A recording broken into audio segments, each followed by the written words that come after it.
વિદ્યાર્થી મિત્રો, આજની ઓલ ઇન વન સિરીઝનો ટોપિક છે ન્યૂ ઇલેક્ટ્રિક વ્હીકલ પોલિસી 2024. એના રિલેટેડ કદાચ એમસીક્યુ પૂછાય કે મેઇન્સમાં વર્ણનાત્મક પૂછાય, તમને કોઈ પણ સંજોગોમાં ગમે તેવો સવાલ પૂછવાનો પ્રયત્ન કરશે, આપને વાંધો નહીં આવે, કારણ કે એ મહત્વનો ટોપિક છે. આવનારા 2 વર્ષ માટે તમને ગમે ત્યાં એમસીક્યુ કાં મેઇન્સમાં પૂછાશે. એ પછી તમે યુપીએસસીની તૈયારી કરો, જીપીએસસી, સીસીઈ કે પોલીસ ગમે તેની તૈયારી કરો, તમને સ્પષ્ટ રીતે આવડશે. આટલું clear? Okay. Sadhyam academy class 1-2ની બેચ પણ સિરિયસલી અમે ચલાવીએ છીએ. જે પણ વિદ્યાર્થીને ઓફલાઈન અમારી પાસે ભણવું હોય તો તમે અમારો સંપર્ક અચૂકથી કરી શકો છો.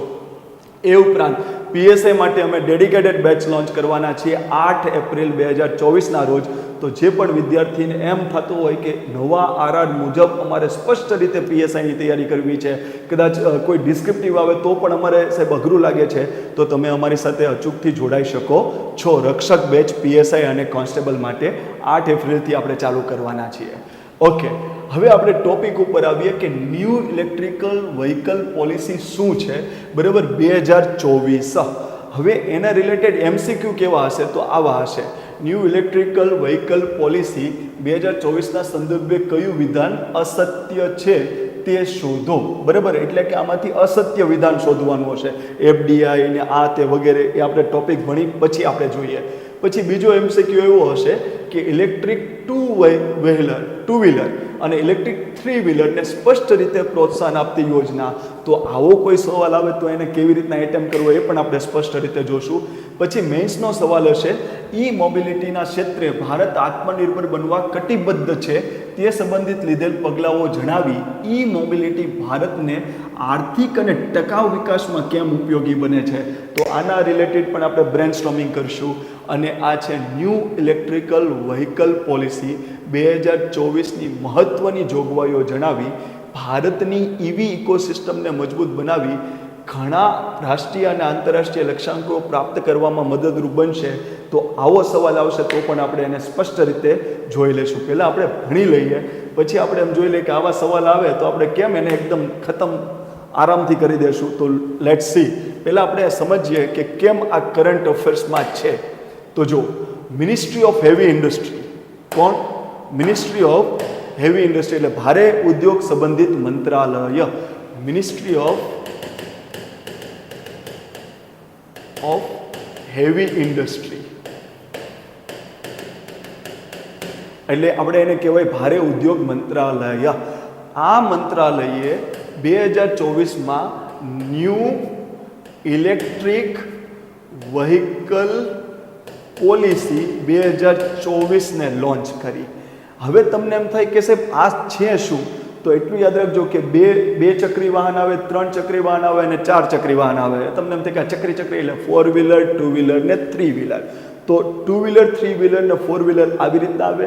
તો ખાસ યાદ રાખજો કે આ જે પોલિસી લોન્ચ કરી એમાં 4 ઇલેક્ટ્રિક 4 વ્હીલરનો સમાવેશ કરવામાં આવ્યો છે.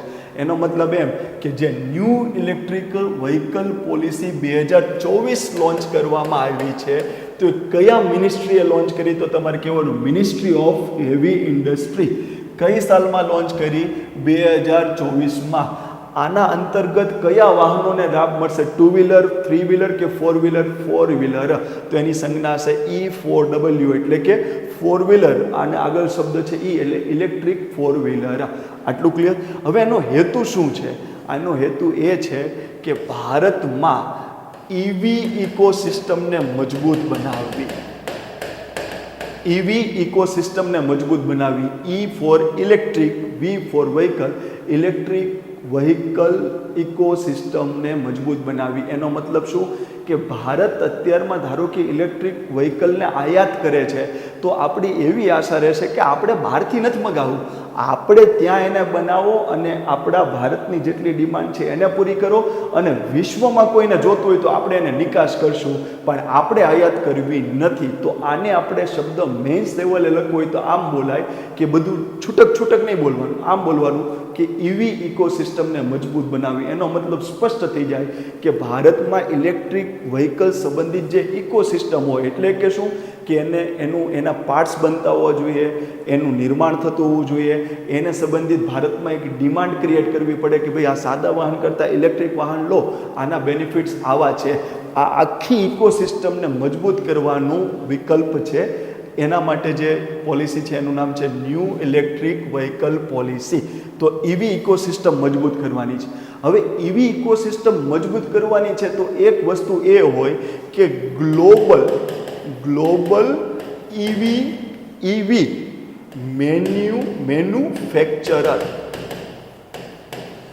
મેન્યુફેક્ચરિંગ યુનિટ, એટલે કે જે નિર્માણ કાર્ય કરે એવા યુનિટને આપણે મેન્યુફેક્ચરિંગ યુનિટ કહીએ છીએ, ઉદ્યોગ કહીએ છીએ. તો ગ્લોબલ મેન્યુફેક્ચરર હોય, જો એને આપણે એવી કોઈક સુવિધા આપીએ કે તમે ભારતમાં આવીને તમારું મેન્યુફેક્ચરિંગ કરો, એનાથી બે વસ્તુ થાય. હવે ધારો કે મેં એમ કીધું કે એક કાર વિદેશનો કોઈ વ્યક્તિ બનાવે છે ને એને એમ કીધું કે અમે તમને જમીન આપશું, ઇલેક્ટ્રિસિટી આપશું, લેબર લો હશે એ હળવા કરી દેશું, તમે અહીંયા આવો અને તમે અહીંયા બનાવો. તો એનાથી બે વસ્તુ થાય કે એક તો આપને ડોલરમાં ઇન્વેસ્ટમેન્ટ મળે. શેમાં મળે? ડોલરમાં ઇન્વેસ્ટમેન્ટ મળે. એટલે કે એ વ્યક્તિ આવશે કે ભાઈ ઓકે, ભારત તમને એટલો લાભ આપીએ છે તો ચાલો હું $100 મિલિયન નાખીને અહીંયા હું યુનિટ નાખીશ. તો આપણે ડોલરમાં ઇન્વેસ્ટમેન્ટ મળ્યું. બીજી વસ્તુ કે અમુક ટેકનોલોજી ભારતમાં નહીં હોય તો એના લીધે આપણે એનું ઉત્પાદન નહીં કરી શકતા હોય, પણ જો વિદેશનો કોઈ વ્યક્તિ અહીંયા આવે અને એ ટેકનોલોજી લેતા હોય કે ભાઈ અમને ઇલેક્ટ્રિક કારમાં આવી ટેકનોલોજી સાથે બનાવતા આવડે છે, તો આપણે કીધું કે તમે તારે અહીંયા બનાવો ને, વાંધો નહીં, અમે તમને ટેક્સમાં બધી રાહત આપશું. તો બીજું શું આવે આપણી પાસે? ટેકનોલોજી આવે. શું આવે? ટેકનોલોજી આવે. અને ટેકનોલોજી આવે તો એ કદાચ યુએસએની કંપની અહીંયા આવે તો એ બધા ભૂરિયાને અહીંયા લઈને ના આવે કે ચલો આપણે ભારતમાં. તો એને જે લેબર જોશે એ આપણા ઇન્ડિયાની લેબર એને મળશે. તો એનો મતલબ એમ કે આપણી બે વસ્તુ થશે કે આપણા લેબરને રોજગાર મળશે. અને આપણો લેબર ટેકનોલોજીમાં સાઉન્ડ બનશે. શું બનશે? ટેકનોલોજીની દ્રષ્ટિએ શું બનશે? સાઉન્ડ બનશે. એટલે શું? આપણો લેબર એમાં કામ કરતો હશે તો એને ખબર પડશે કે આવી રીતના યુનિટ ચાલે, આ ટેકનોલોજી છે, આમાં આમ છે, તેમ છે. એટલે ભવિષ્યમાં આપણે પણ એટલા મજબૂત બની જશું કે કદાચ આપણા ઉદ્યોગપતિ ટ્રાય કરશે તો પણ આપણે બેસ્ટલી એને બનાવી શકીશું. તો મિનિસ્ટ્રી ઓફ હેવી ઇન્ડસ્ટ્રીએ જે આ new electric vehicle policy declare કરી છે એ 2024માં છે. એ 4 વ્હીલર માટે છે. એ ભારતમાં EV ઇકોસિસ્ટમ મજબૂત કરાવવા માગે છે. અને એમાં શું છે? તો એમાં આપણે ભારતના ઉદ્યોગપતિને બહારથી જે ઇલેક્ટ્રિક વ્હીકલ બનાવતા હોય એને આકર્ષિત કરવાના છે. તો એને શું રાહત આપો એ તમને ખબર પડી જાય એટલે તમને આના મુદ્દા હંમેશ માટે યાદ રાખજો. ભારતમાં કોઈ મેન્યુફેક્ચરર છે ઇલેક્ટ્રિક વ્હીકલ, એ તો આપણી સિસ્ટમથી ક્વાઇટ અવેર છે જ કે આમ છે, પણ તમારે વિદેશમાંથી જો એને તમે આકર્ષિત કરીને ભારતમાં લાવો તો એનાથી તમને ડોલરમાં ઇન્વેસ્ટમેન્ટ મળે. એટલે ભારતનો રૂપિયો મજબૂત થાય અને ભારતને શું મળ્યું કહેવાય? Foreign direct investment. એટલે કે વિદેશમાંથી નાણાં, વિદેશમાંથી ટેકનોલોજી, વિદેશમાંથી થોડો પણ લેબર સપોર્ટ મળવો, મૂડી, લેબર અને આ બધી જ વસ્તુ આવ્યું એટલે આપણે એને શું કહેશું? FDI પણ આપણે પ્રાપ્ત થશે. આટલું બધાને ક્લિયર છે? હવે વિદેશમાંથી કોઈ વ્યક્તિ આવતો હોય તો એને એમ ન કહેવાય કે અમે એક્સાઇઝ ડ્યુટી તમારી આમ કરશું, ઉત્પાદન પર લાગતો ટેક્સ કે આમ તેમ. તો કે બાપુ એ તો આપણે અહીંયા છે. બહારથી કોઈ વ્યક્તિ આવતો હોય તો એને કસ્ટમ ડ્યુટીમાં રાહત આપવી પડે. શું? Custom duty. એટલે કે એ ત્યાંથી નિકાસ કરે છે અથવા તો ત્યાંથી કંઈક લાવવા માગે છે, તો જો આપણે એને કસ્ટમ ડ્યુટીમાં રાહત આપીએ તો કે બાપુ ફટાફટ અમે થોડા યુનિટ બહારથી લાવશું ને અમે તમારે ત્યાં બનાવશું. પણ તો હવે યાદ રાખજો કે ન્યૂ ઇલેક્ટ્રિક વ્હીકલ પોલિસી 2024નો મેઇન ઉદ્દેશ્ય એ છે કે ભારતમાં જે ઇલેક્ટ્રિક વ્હીકલ બનાવે છે એ સિસ્ટમ તો છે, પણ ગ્લોબલ લેવલે જે ઇલેક્ટ્રિક વ્હીકલના જે મોટા મેન્યુફેક્ચરર છે એને ભારતમાં લાવવા માટે પ્રોત્સાહન આપો. અને એ પણ કહ્યું ઇલેક્ટ્રિક 2 વ્હીલ 3 વ્હીલની 4 વ્હીલર. આટલું ક્લિયર? એટલે કે માસ ટ્રાન્સપોર્ટેશનને વધુ સમર્થન આપવાનું છે. 2 વ્હીલરને માસ ટ્રાન્સપોર્ટેશનમાં નહીં કહેવાય, 4 વ્હીલર માસ ટ્રાન્સપોર્ટેશનમાં આવશે.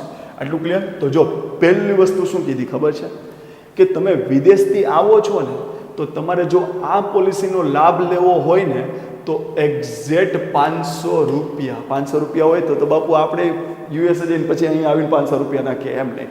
500 મિલિયન અને રૂપિયા નહીં, USD એટલે કે US ડોલર, 500 મિલિયન US ડોલરનું તમે રોકાણ કરો તો જ તમને આ પોલિસીનો લાભ મળશે, નહીંતર તમને આ પોલિસીનો લાભ મળશે નહીં. તો વિદેશી જે ઈવી બનાવનાર છે ઇલેક્ટ્રિક વ્હીકલ, એને ભારતમાં આ પોલિસીનો લાભ જોતો હોય તો એને ઓછામાં ઓછું ન્યૂનતમ 500 મિલિયન US ડોલરનું રોકાણ કરવું પડશે, રોકાણ કરવું પડશે, બરાબર. ન્યૂનતમ, મેક્સિમમ જેટલું તમારી તાકાત હોય એટલું રોકાણ કરો, બરાબર. તમારે તાકાત હોય એટલું રોકાણ કરવું અમે ના જ નહીં પાડીએ, બરાબર, પણ મિનિમમ તમારે એટલું રોકાણ કરવું પડશે. હવે તમે બુક વાંચો તમને એમ થાય અમને તો કંઈક બીજો જ આંકડો છે. ભાઈ આ 500 મિલિયન US ડોલરને તમે ગુજરાતીમાં આપણા રૂપિયામાં કન્વર્ટ કરો તો 4150 કરોડ રૂપિયા થશે. તો ન્યૂનતમ તમારે એટલું રોકાણ કરવું પડશે. આટલું પહેલાં ક્લિયર છે. બીજી વસ્તુ શું, તમે જેવું રોકાણ કર્યું તેના 3 વર્ષમાં પ્રોડક્શન ચાલુ થઈ જવું જોઈએ, પ્રોડક્શન ચાલુ થઈ જવું જોઈએ. હવે આવું શું કામ મૂકે ખબર છે? હવે 500 મિલિયનની વાતો કરી નાખીને ઇન્ફ્રાસ્ટ્રક્ચર ચાલુ કરી દે ધીમે ધીમે અને બીજા બધા લાભ લેવા માટે, સરકાર તરફથી જે બીજા બધા લાભ લેવા મળે ને પછી આ બધી વસ્તુ ચાલુ ન કરે. આપણે તો શું કરવાનું છે આ પોલિસીમાં કે તમે ત્યાં બનાવતા તો એનાથી અમને કંઈ ફાયદો નથી, અમે તો ખાલી એમ જ કરીએ કે તમે વેચો ને અમે લઈએ. અમારે નિર્માણ કરવું છે, અમારે મેક ઇન ઇન્ડિયા કરવું છે, એટલે કે ભારતમાં બનતું હોવું જોઈએ. તો એના માટે બાપુ તમારે ત્યાં જ બનાવવાનું, અહીં આવીને તમે બનાવો તો અમારા લોકો શીખશે ને અમારી ઇકોસિસ્ટમ એવી રીતના મજબૂત બનશે. તો આ બધા શું કરે કે યોજનાનો લાભ લેવા માટે ઇન્વેસ્ટમેન્ટ કરી દે ને પછી રોકાણ કરે ને પછી બીજું કંઈ અહીંયા આવીને કાંઈ ન કરે, ત્યાંથી જ એક્સપોર્ટ કરે ને અહીં આપણે વેચે. તો એમ નહીં, તમારે રોકાણ કર્યું ને તમને અમે લેટર ઇસ્યુ કર્યો એટલે 3 વર્ષમાં જ તમારે પ્રોડક્શન ચાલુ થઈ જવું જોઈએ. આટલું પહેલાં ક્લિયર. ત્રીજો પોઈન્ટ, તમે જે પ્રોડક્શનમાં જે યુનિટ બનાવવાના છો એ યુનિટમાં 3 વર્ષમાં તમારે 25% ભારતના પાર્ટ્સ વાપરવાના, 25% ભારતના પાર્ટ્સ વાપરવાના અને 5 વર્ષમાં તમારે એવા યુનિટ બનાવવાના કે જેમાં 50% ડોમેસ્ટિક એટલે કે ભારતની પ્રોડક્ટ વાપરવાની, એટલે કે make in India, vocal for local. જેમાં આપણે કહીએ છીએ ને કે આપણી વસ્તુ માટેનો વાદ કરો, વોકલ ફોર લોકલ, કંઠ લોકલ એટલે સ્થાનિક માટે કંઠ બોલો, એટલે એનો અર્થ શું કે આપણે આપણો વાદ કરો. તો સેમ અહીંયા પ્રોવિઝન મૂક્યું છે કે તમે અહીંયા જે ઇલેક્ટ્રિક વ્હીકલ બનાવશો એ 3 વર્ષ સુધીમાં તમારે એટલા લેવલે પહોંચવાનું છે કે એ વ્હીકલ જે બન્યું એમાં 25% પાર્ટ્સ ભારતમાંથી બનેલા હોવા જોઈએ, 50% પાર્ટ્સ ભારતમાંથી બનેલા હોવા જોઈએ, પણ 3 વર્ષ સુધીમાં 25% અને 5 વર્ષ સુધીમાં તમારે 50% પાર્ટ્સ ભારતના વાપરેલા હોવા જોઈએ. આ પોઈન્ટ્સ તમે કદાચ 5 વર્ષ પછી પણ કોઈ એક્ઝામ દેતા હોય તો ત્યાં તમે આ પોઈન્ટ્સ લખી શકો, કારણ કે આ પોઈન્ટ્સ તમને મેક ઇન ઇન્ડિયા અને આત્મનિર્ભર ભારત બનવાના કોઈ પણ મુદ્દામાં લખી શકો કે ભારત હવે એવી પોલિસીઓ બનાવે છે કે જેમાં એવી શરત મૂકે છે કે તમારે જો લાભ જોતો હોય તો અમારા ઉદ્યોગપતિએ બનાવેલા પાર્ટ્સ તમારી પ્રોડક્ટમાં વાપરવાના, તો જ અમે લાભ આપીશું. તો આ મુદ્દો જેમાં તમે તમારી કોઈ સારું એવું કરંટ વાંચશો તો એમ લખ્યું છે DVA એટલે શું? D for domestic, V for value અને A for addition. એટલે શું? તમે કોઈ પણ પાર્ટ્સ એવા યુઝ કરો છો કારમાં કે એની વેલ્યુ એડિશનમાં ગણાતો હોય કે અમે આ શું કહેવાય, અમે આ પાવર સ્ટેરિંગ નાખ્યું, અમે આમાં શું કહેવાય મ્યુઝિક સિસ્ટમ એડ કરી, એટલે કે એ વેલ્યુ એડિશન કરે ને એવી વસ્તુ છે. તો હવે આ બધા પાર્ટ્સ તમારે ભારતના બનેલા નાખવાના તમારા વાહનમાં, એટલે એને કહેવાય ડોમેસ્ટિક વેલ્યુ એડિશન. આટલું પહેલાં ક્લિયર છે આ મુદ્દો. પછી એને કીધું કે બાપુ અમે બધું કરશું તો અમને તમે લાભ શું આપશો? તો આપણે એમ કીધું કે જો તમે 500 મિલિયન USDનું રોકાણ કરો છો તો જ તમને આ બીજા બધા લાભ મળશે, અને તમે આ ડોમેસ્ટિક વેલ્યુ એડિશન આ 2 શરત પૂરી કરી દીધી તો તમને જે પણ પ્રોજેક્ટ માટેની બેંક ગેરંટી આપી હશે એ રિટર્ન કરી દેશું અથવા તો એને અમે એ જે શરત હશે એને અમે વેવ ઓફ કરી લેશું, એટલે કે એ તમને લાગુ પડશે નહીં.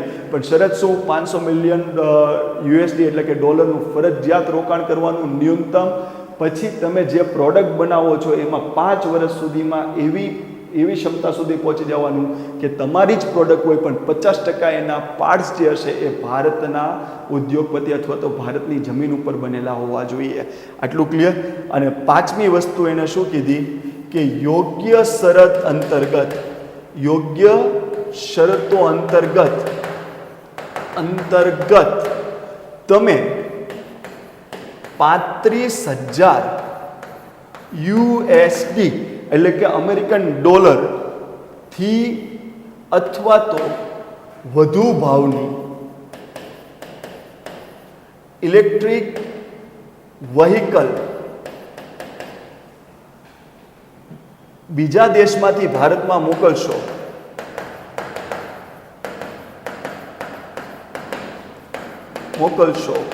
તો તમારે માત્ર 15% કસ્ટમ ડ્યુટી આપવાની રહેશે. એટલે શું? આ એવું કીધું કે ભાઈ આ જે ધારો કે ટેસ્લા કંપની છે એ ભારતમાં આપણે એને કહીએ કે ભાઈ તમે ગ્લોબલ ઈવી મેન્યુફેક્ચર છો, એટલે કે તમે વિશ્વ લેવલે ઇલેક્ટ્રિક વ્હીકલ જોરદાર બનાવો છો, એટલે તમે ગ્લોબલ ઈવી મેન્યુફેક્ચરર છો.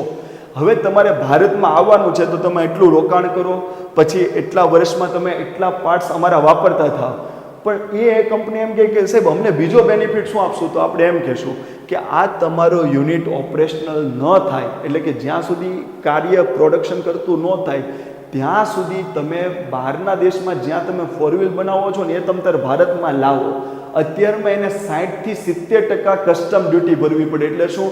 100 રૂપિયાની ભાવ હોય અને એના 60% એટલે કે 100 ના 60 એટલે ઉપરના 60 એટલે 160 રૂપિયાની વસ્તુ થઈ ગઈ. 100 રૂપિયાની વસ્તુ 160 રૂપિયાની, એટલે કદાચ લોકો ઓછી કરી છે કારણ કે મોંઘી થઈ ગઈ. તો આ લોકોને શું કીધું કે જો તમે એટલી વસ્તુ પૂરી કરતા હોય તો વિદેશમાં તમે જે વસ્તુ પેદા કરો છો કાર એને તમે ભારતમાં લાવશો જે અહીંયા નથી બનેલી, પણ એનો ભાવ 35,000 રૂપિયા કે એનાથી 35,000 યુએસડી ડોલર, રૂપિયાને એમાં કાંઈ ન આવે છે. 35,000 ડોલરની અથવા તો એનાથી મોંઘી કોઈ વસ્તુ છે ઇલેક્ટ્રિક વ્હીકલ, તો એને અમે ખાલી 15% જ કસ્ટમ ડ્યુટી લેશું. બરાબર? તો એ અમે તમને રાહત આપશું કે ત્યાં સુધી લાવજો. હવે તમે આ આર્ટિકલ વાંચશો ને તો એમાં આવું લખેલું છે જેનાથી તમને ખ્યાલ રહેવો જોઈએ કે શું છે. જુઓ એ શું છે. તમે આમ વાંચ્યું હશે કે 35,000 યુએસડી CIF યુનિટ પ્રાઇઝ. હવે તમે આ જે વાંચો છો ને એનો મતલબ શું થાય કે ભાઈ 4 વ્હીલ એક તૈયાર થઈ છે તો એની એક કોસ્ટ હશે કે ભાઈ મારે 4 વ્હીલ 1 લાખમાં તૈયાર થઈ, પછી મારે વિદેશથી લાવવું છે એટલે મારો ઇન્સ્યોરન્સ હશે, બરાબર? પછી વિદેશથી લાવવું ને એટલે મારે એની ટ્રાન્સપોર્ટેશન કોસ્ટ લાગશે, એટલે એને ફ્રેટ કહેવાય. ફ્રેટ એટલે ટ્રાન્સપોર્ટેશન, પરિવહન ખર્ચ. તો કોઈ પણ યુનિટ જેનો CIF પ્રાઇસ થાય, એટલે કે ધારો કે $3,000 એક વસ્તુ બની છે, $250 એમાંથી શું કહેવાય ઇન્સ્યોરન્સ લીધો છે અને $250 એનો ખર્ચો થયો છે, એટલે ધારો કે $3,500 આ વસ્તુ થઈ ગઈ. આ તમે ભારતમાં લાવો તો અમે એમાં માત્ર 15% જ કસ્ટમ ડ્યુટી લગાવશું. પણ ક્યારે? જ્યારે તમે $500 મિલિયન રોકાણ કરો, 3 વર્ષમાં 25% ડોમેસ્ટિક પાર્ટ વાપરતા થાવ, 5 વર્ષમાં 50% ડોમેસ્ટિક પાર્ટ વાપરતા થાવ, તો તમતારે તમારી પ્રોડક્ટ $35,000 કે તેનાથી મોંઘી હોય એ તમતારે લાવો, 15% કસ્ટમ ડ્યુટીમાં જ તમને અમે લઈ લેશું, નહીંતર 60% લાગે છે. આ અમે રાહત આપશું. હવે આમાં કેપ મૂકી. શું મૂકી? કેપ. તો એમાં એમ કીધું કે જો તમે $800 મિલિયન સુધીનું રોકાણ કરી દો છો, $800 મિલિયન સુધીનું રોકાણ કરી દો છો, તો તમે 40,000 યુનિટ લાવી શકશો. આવા 40,000 યુનિટ 15% કસ્ટમ ડ્યુટી લાવી શકશો અને એ 40,000 યુનિટમાં 8,000 પ્રતિ વર્ષ, એટલે એક વર્ષમાં મેક્સિમમ 8,000 યુનિટ, એવી રીતના તમે 40,000 યુનિટ ભારતમાં 15% કસ્ટમ ડ્યુટી લાવી શકશો. અને એનીથી ઉપર હશે તો ના નહીં પાડીએ, પણ જે બાકીની વહીવટ થાય છે 60% એટલું તમારે પે કરવું પડશે. તો આટલા લાભ આપને આપી દીધા છે. હવે તમે કોઈ ડિટેલમાં કરંટ અફેર્સ વાંચતા હોય તો એમાં એમ લખ્યું છે કે આ યુનિટ કેવું હોવું જોઈએ, તો એમાં એમ લખ્યું છે CBU યુનિટ અથવા તો CKD યુનિટ. હવે તમને એમ થાય કે અમે વાંચીએ છીએ સાહેબ, અમને આ પોઈન્ટ નથી સમજાતું, આ શું છે ભાઈ? CBU એટલે કમ્પ્લીટ બિલ્ટ અપ યુનિટ અને CKD એટલે કમ્પ્લીટ નોક્ડ ડાઉન યુનિટ. એટલે શું? તમે જે વાંચો છો ને એ તમને કોઈ પણ એક્ઝામમાં ટ્વિસ્ટ કરીને પૂછે, જો ડિટેલમાં વાંચ્યું હોય તો એની તાકાત નથી કે આમથી આમ સવાલ કરે તો એ આપણને ના આવડે. એ એમ કહે છે કે બહારથી તમે જે પ્રોડક્ટ લાવવાના છો ને તમારા કસ્ટમ ડ્યુટીમાં રાહત આપવાની છે ને, એ કેવું પ્રોડક્ટ હોવું જોઈએ? આખું બનેલું. બાકી બનાવવાનું તો અહીંયા જ છે ને. આપણે જે મેન્યુફેક્ચરિંગ યુનિટ નાખવાના છે, ટાયરથી લઈને એના ફેબ્રિકેશનથી લઈને બધું જ અહીંયા બનશે. એનું બેટરી સ્ટોરેજ આ તે બધું જ અહીંયા બનશે. પણ આ જે આપણે રાહત આપીએ છીએ, કોને આપીએ છીએ કે ભાઈ તમે ન કરો ત્યાં સુધી, તો ત્યાં આખી એને 4 વ્હીલ બનાવેલી રેડી છે, એને પોર્ટમાં નાખી, બરાબર, અને સ્ટીમર ઢીંચક કરતું લઈને આવ્યું, તો આ આખું યુનિટ ઓલરેડી બની ગયેલું છે. એટલા માટે એને કહેવાય કમ્પ્લીટ બિલ્ટઅપ, એટલે કમ્પ્લીટ બનેલું યુનિટ છે. એસેમ્બલ નથી કરવાનું, અહીંયા આવી ડાયરેક્ટ માર્કેટમાં સેલ કરવાનું છે. કમ્પ્લીટ બિલ્ટઅપ યુનિટ અથવા કમ્પ્લીટ નોકડાઉન યુનિટ, જેનું ઇંગ્લિશ શબ્દ છે. આટલું ક્લિયર?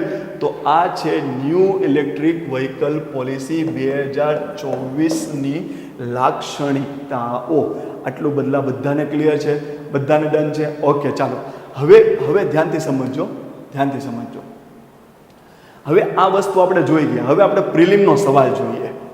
એટલે પ્રિલિમ અને મેઇન્સ બધી જ વસ્તુ તમને સમજાવું. ચાલો, પ્રિલિમમાં શું છે? ન્યૂ ઇલેક્ટ્રિક વ્હીકલ પોલિસી 2024ના સંદર્ભે કયું વિધાન અસત્ય છે? એટલે કે આપણે શોધવાનું છે કે આમાંથી અસત્ય વિધાન કયું છે. તો ન્યૂ ઇલેક્ટ્રિક વ્હીકલ પોલિસી 2024 સંદર્ભે આ પોલિસી અંતર્ગત ઇલેક્ટ્રિક 4 વ્હીલર મેન્યુફેક્ચરિંગ એકમને લાભ મળશે. એટલે આ વિધાન સાચું છે. જો અહીંયા એમ આપ્યું હોત ETW અથવા E3W તો આ વિધાન ખોટું પડતે. કારણ કે 2024માં આવેલી ઇલેક્ટ્રિક વ્હીકલની આગળ ન્યૂ ઇલેક્ટ્રિક વ્હીકલ પોલિસી એ 4 વ્હીલર માટે છે. 2 વ્હીલર ને 3 વ્હીલરને એટલું અફેક્ટ કરશે નહીં. આટલું પહેલાં ક્લિયર? આ પોલિસી ભારતમાં FDIને લાવવાનું પ્રોત્સાહન આપે છે. આ વિધાન એ સાચું છે. કેમ? કારણ કે આ પોલિસીમાં આપણે એમ કીધું કે તમે બહારના દેશના ગ્લોબલ મેન્યુફેક્ચરર ભારતમાં આવો અને તમે એટલું ઇન્વેસ્ટમેન્ટ કરો, અને એ ઇન્વેસ્ટમેન્ટ આપણે જેમ FDI FII હોય, ફોરેન ઇન્સ્ટિટ્યુશનલ ઇન્વેસ્ટમેન્ટ, બરાબર, તો ઇન્સ્ટિટ્યુશનલ ઇન્વેસ્ટમેન્ટમાં ખાલી પૈસા નાખવાના હોય, બરાબર, જે પણ ફાઇનાન્શિયલ માર્કેટ હોય. પણ આમાં તો તમારે આખું ઇન્ફ્રાસ્ટ્રક્ચર ડેવલપ કરવાનું છે, તમારે મેન્યુફેક્ચરિંગ યુનિટ કરવાનું છે, ટેકનોલોજી લાવવાની છે. તો એને FII નો કહેવાય, ફોરેન ઇન્સ્ટિટ્યુશનલ ઇન્વેસ્ટમેન્ટ ના કહેવાય. આને કહેવાય FDI, ફોરેન ડાયરેક્ટ ઇન્વેસ્ટમેન્ટ. તો આ તો આવવાનું છે. ડન છે. પછી આ પોલિસી અંતર્ગત વિદેશમાંથી આવતી કંપનીએ પ્રથમ 3 વર્ષમાં 50% ડોમેસ્ટિક વેલ્યુ એડિશન પ્રાપ્ત કરવાનું રહેશે. તો આ વિધાન ખોટું છે. આવનારી ક્લાસ 1 to STI એક્ઝામમાં આવા સવાલ આવશે તો તમે એના માટે તૈયાર રહેવાનું કે અમે સ્પષ્ટ ભણ્યું છે 50%.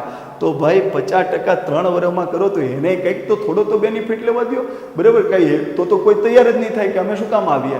આપણે એને માર્કેટ આપીએ છીએ, આપણે પણ ફાયદો થવાનો છે, ટેકનોલોજી આવવાની છે, ડોલરમાં પૈસા આવવાના છે, આપણા લેબર લોકો જે કામ કરતા હશે એને રોજગાર આપવાની છે, ભવિષ્ય માટે આપણે તૈયાર થવાનું છે. તો આપણે બેનિફિટ તો છે. તો 5 વર્ષે 50%. હવે જ્યારે અહીંયા કીધું છે 3 વર્ષે 50%, એટલે આ વિધાન કેવું થઈ ગયું? ખોટું. કારણ કે 3 એ 25%, તો 5 એ 50%. એટલું ક્લિયર? આ પોલિસીનો લાભ લેવા વિદેશી કંપનીએ ન્યૂનતમ $500 મિલિયન નું રોકાણ કરવું પડશે. તો આ વસ્તુ સાચી છે. તો આમાં અસત્ય વિધાન શોધવાનું કીધું છે, તો C આવશે અસત્ય વિધાનમાં. આટલું ક્લિયર. ચાલો બીજો MCQ જોઈએ આપણે. બીજો MCQ શું છે? બીજો MCQ છે ઇલેક્ટ્રિક 2 વ્હીલર એન્ડ ઇલેક્ટ્રિક 3 વ્હીલરને સ્પષ્ટ રીતે પ્રોત્સાહન આપતી યોજના કઈ છે? તો હમણાં જ આપણે કીધું કે 2024માં ઇલેક્ટ્રિક વ્હીકલ પોલિસી આવી, પણ એની આગળ શબ્દ છે ન્યૂ. તો એ તો E4W ને પ્રોત્સાહન આપે છે. E4W એટલે કે 4 વ્હીલર, ઇલેક્ટ્રિક 4 વ્હીલર વાહનો એને પ્રોત્સાહન આપે છે. એટલે આ તો નહીં જ આવે. તો પછી કઈ? તો ધ્યાનથી સમજજો. 2024માં બે યોજના આવી. 2024માં બે યોજના આવી. એક છે ન્યૂ ઇલેક્ટ્રિક વ્હીકલ પોલિસી. એક છે ન્યૂ ઇલેક્ટ્રિક વ્હીકલ પોલિસી. પછી 2015-16માં એક યોજના આવી હતી ફેમા. શું હતી? ફેમા. એનું પહેલું ફેઝ આવ્યું. પછી 2019માં વર્ષ કદાચ આમ તેમ હોય, પણ આપણો મોટિવ સમજજો. તો ફેમ પહેલું સ્ટેજ આવ્યું અને 2019માં બીજી યોજનાનું સ્ટેજ આવ્યું ફેમ 2. તો ફેમ નામની એક યોજના છે જેના બે સ્ટેજ છે, ફેમ 1, ફેમ 2. એક 2015-16ની આસપાસ આવ્યું અને બીજું સ્ટેજ આવ્યું 2019ની આસપાસ. હવે આનું ફૂલ ફોર્મ શું છે? તમારે ઇલેક્ટ્રિક કારને જ્યારે લેવાની વાત કરો ને ત્યારે એડોપ્શન શબ્દ આવે. કેમ? એડોપ્ટ કર્યા, સંતાનને એડોપ્ટ કર્યા. કારણ કે ની સંતાન હોય તો આપણે સંતાનને એડોપ્ટ કરીએ. તો એવી જ રીતના હવે આ જૂની કારને મૂકવાની છે તો નવી કારને એડોપ્ટ કરો એટલે શબ્દ આવે એડોપ્ટ. બરાબર? તો અહીંયા એપ છે એટલે ફાસ્ટર, એટલે કે ઝડપી એડોપ્ટ કરો, એડોપ્શન. બરાબર? અને ઘણી એક્ઝામમાં જે પણ પોલિસી હોય એના ફૂલ ફોર્મ પણ પૂછે છે. વિશ્વાસ ન હોય તો જૂના પેપર ચેક કરજો, તમને બધું જ મળશે. તો ફાસ્ટર એડોપ્શન, એમ એટલે ફાસ્ટર એડોપ્ટ કરવાનું છે. પણ કેમ? પહેલા મેન્યુફેક્ચર તો કરો. તો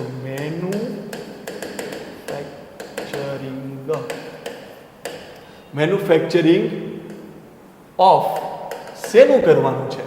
તો અહીંયા કૌંસમાં લખ્યું છે હાઇબ્રિડ ઇલેક્ટ્રિક વ્હીકલ.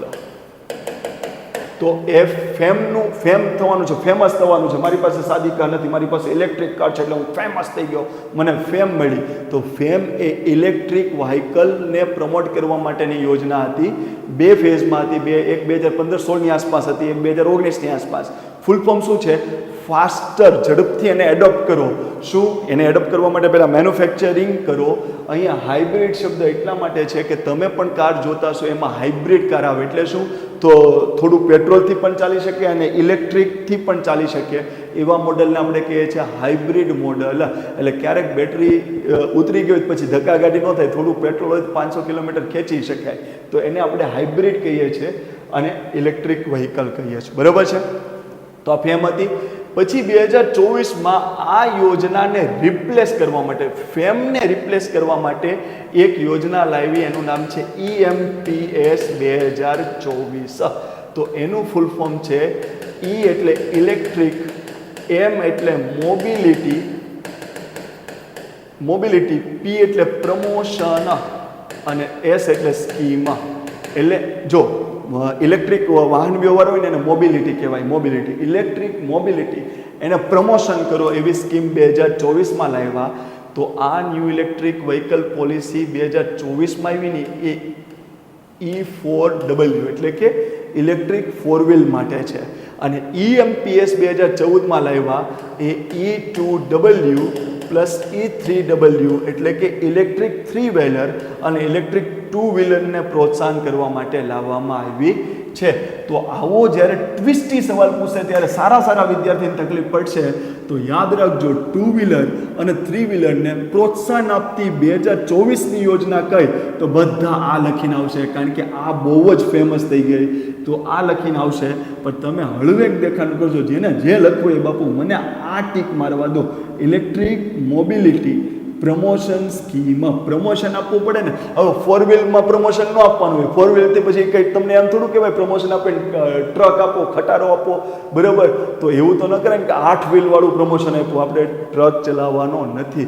પ્રમોશન કોને અપાય? પ્રમોશન તો પ્રમોશન 2 વ્હીલર હોય તો પ્રમોશન અપાય 3 વ્હીલર થાય, 3 વ્હીલર હોય તો પ્રમોશન અપાય કે 4 વ્હીલર ગાડી મળે.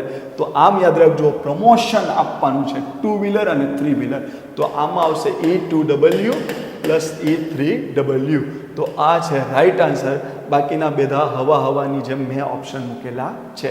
તો આ ક્લિયર થઈ ગયું? ડન. ચાલો આગળ. હવે મેન્સનો સવાલ જોઈએ.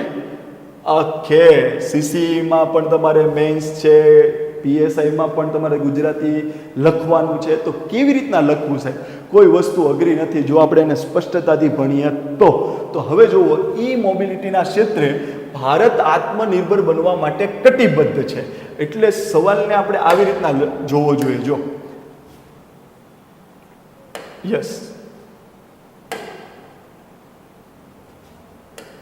ઓકે, જો ઈ મોબિલિટીના ક્ષેત્રે ભારત આત્મનિર્ભર બનવા માટે કટિબદ્ધ છે. સંબંધિત લીધેલ પગલાઓ જણાવો. હવે અહીંયા બ્રેક થઈ જાય, કારણ કે અહીંયા સુધી એક વાક્ય બને છે, પછીનું વાક્ય બીજું બને છે. એટલે તમને મેન્સમાં જે 2 પેજ આપવામાં આવે છે, એક પેજ આ છે અને બીજું પેજ આ છે. અત્યારની મેન્સમાં મોટા ભાગે બધા સવાલ 10 ગુણમાં પૂછાય છે. તો હંમેશા એટલું યાદ રાખવાનું કે સવાલને પહેલાં બ્રેકડાઉન કરવાનું. હું મારી આન્સર કોપી પણ મૂકીશ, બરાબર?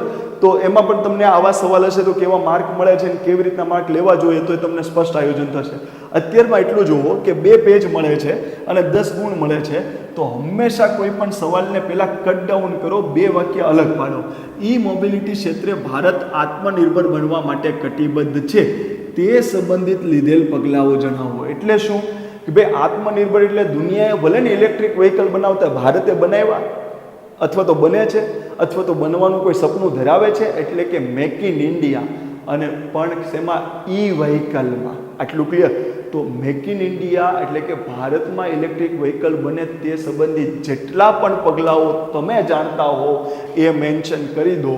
તો તમને આ 10 ગુણનો સવાલ છે, એમાંથી આના 5 અને બીજા વાક્યના 5, એમાંથી તમને જે પણ માર્ક મળવાની સંભાવના છે એ તમને આપશે. આટલું પહેલાં ક્લિયર? બીજું સ્ટેટમેન્ટ જોવો.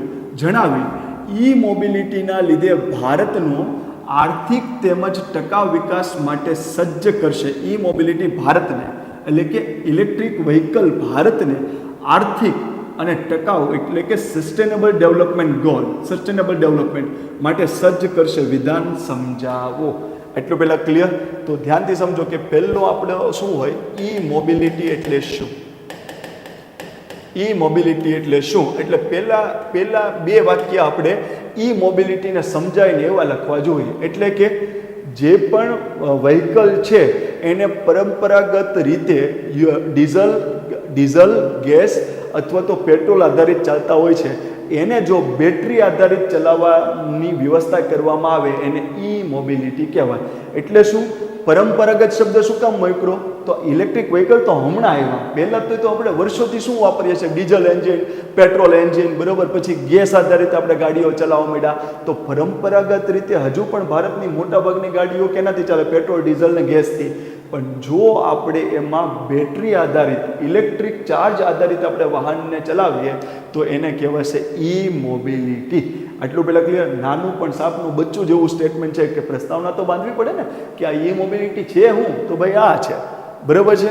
પછી બીજી વસ્તુ કે એને આત્મનિર્ભર બનવા માટે ભારતે શું પગલાં લીધા?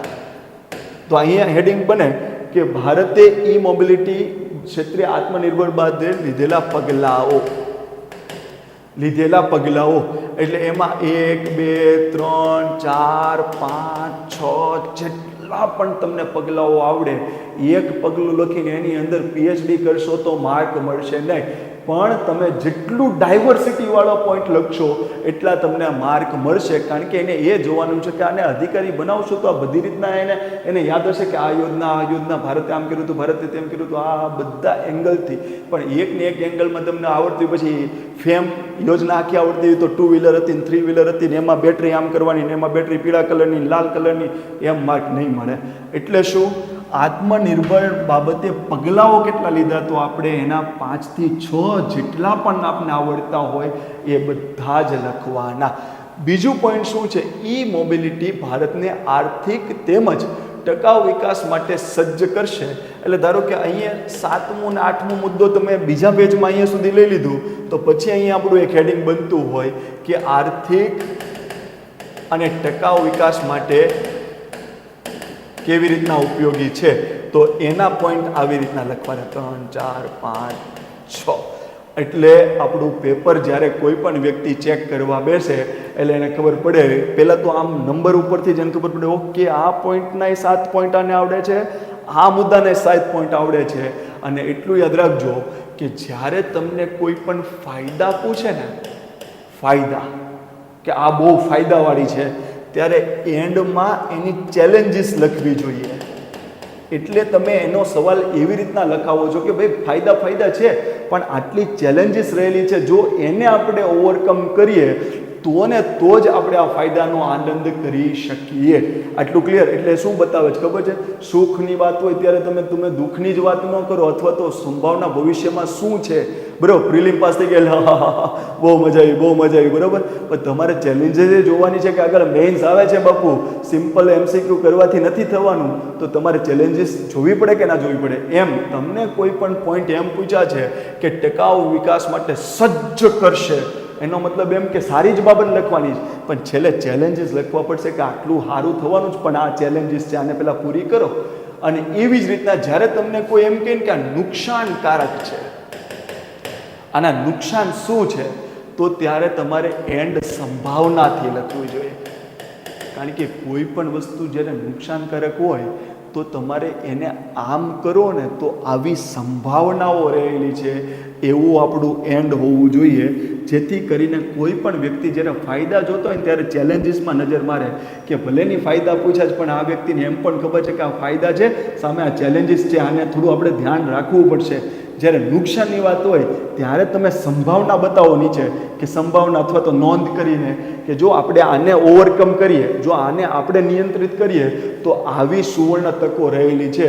એટલે એક્ઝામિનરને એટલો ખ્યાલ આવે કે આ વ્યક્તિએ રટ્ટો કરીને આવ્યો નથી કે આવું આવે તો આવું લખી જ નાખી, એમ નહીં, આને સવાલ સમજો છે ને લખ્યો છે. આટલું ક્લિયર? ઓલ ઇન વન સિરીઝનો ભાગ બનજો.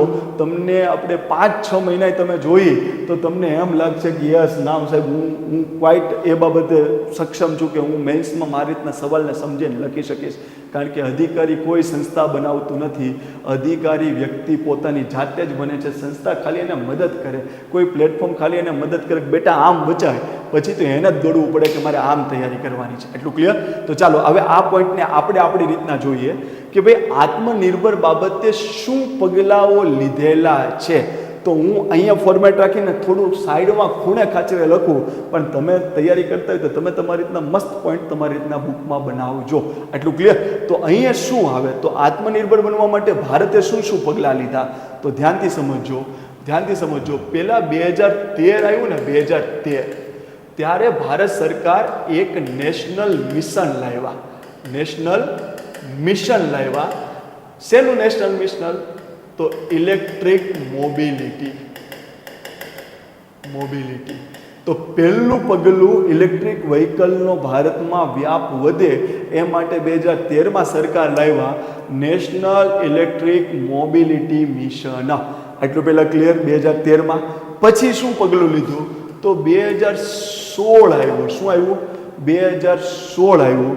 તો ત્યારે શું લાવવામાં આવ્યું, તો ધ્યાનથી સમજો. 2016, 2019, બરાબર. તો આમાં શું શું લાવવામાં આવ્યું, તો ધ્યાનથી સમજો. 2015 અને 16માં ફેમ યોજના લાવવામાં આવ્યા, બરાબર. પછી એનું 2019માં ફેમ 2 આવશે. શું છે મેં તમને હમણાં જ સમજાવી દીધું કે ફેમ 2 શું છે. Faster adoption manufacturing electric vehicle આ લાવવામાં આવી. આટલું પહેલાં ક્લિયર છે? હવે 2019માં શું લાવવામાં આવ્યું, 2019માં ઓકે 2015-16માં હજુ પણ એક યોજના લાવવામાં આવી, એ બધી પછી અહીંયા પોઈન્ટ વાઇઝ લખવાની. ઓકે, શું લઈને આવ્યા જો,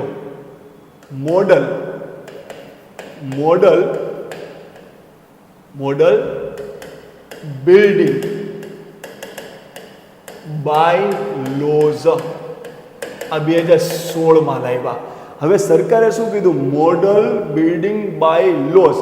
હવે આમાં સરકારે એમ કીધું કે રહેઠાણનું બિલ્ડિંગ હોય કે કોમર્શિયલ બિલ્ડિંગ હોય, રહેઠાણનું બિલ્ડિંગ હોય કે કોમર્શિયલ બિલ્ડિંગ હોય, એનું જે પાર્કિંગ છે, પાર્કિંગ સ્પેસ, બરાબર, એના 20% તમારે ઇલેક્ટ્રિક ચાર્જિંગ સિસ્ટમ વાળું હોવું જોઈએ. એટલે કે તમારું રહેઠાણનું હાઈરેસ બિલ્ડિંગ બનાવતા હોય તેમાં પાર્કિંગ પ્લેસ જે હોય એનું 20% સ્પેસ એવું હોવું જોઈએ કે જેમાં ચાર્જિંગની સુવિધા આપેલી હોય, એટલે જેથી કરીને ઇલેક્ટ્રિક વ્હીકલ કોઈ લાવે તો એને દુવિધા ના થાય. કોમર્શિયલ બિલ્ડિંગ હોય તો એમાં પણ પાર્કિંગ સ્પેસ હોય, એના 20% જગ્યા પર ઇલેક્ટ્રિક ચાર્જરની સુવિધા રાખવાની, એટલે કોઈ પણ વ્યક્તિ આવે તો ત્યાં પોતાનું વાહન ચાર્જ કરી શકે. એટલે કે એને કહેવાય બિલ્ડિંગમાં એવી વસ્તુ બનાવવાની.